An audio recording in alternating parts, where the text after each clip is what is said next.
At nakataas nga po ngayon ang thunderstorm advisory dito sa Metro Manila. Ayon sa Pag-asa, apektado rin po ang Batangas, Cavite, Bataan, Pampanga at ilang panig ng Quezon, Laguna, Rizal at Bulacan. Pinaalerto ang mga residente mula po sa banta ng baha o landslide.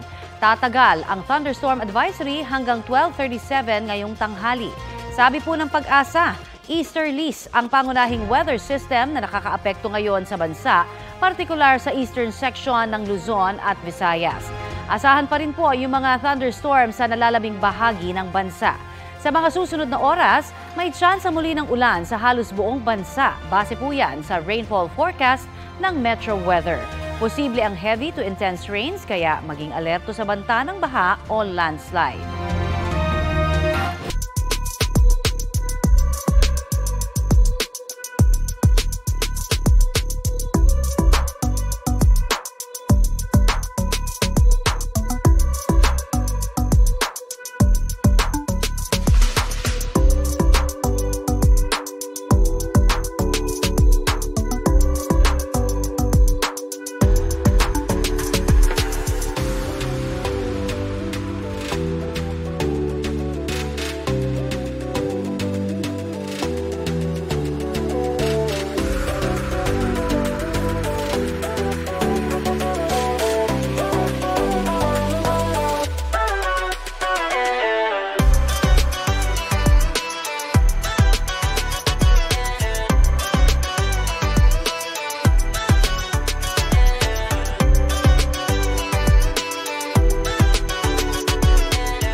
Kapuso, para sa mga maiinit na balita, mag-subscribe sa GMA Integrated News sa YouTube.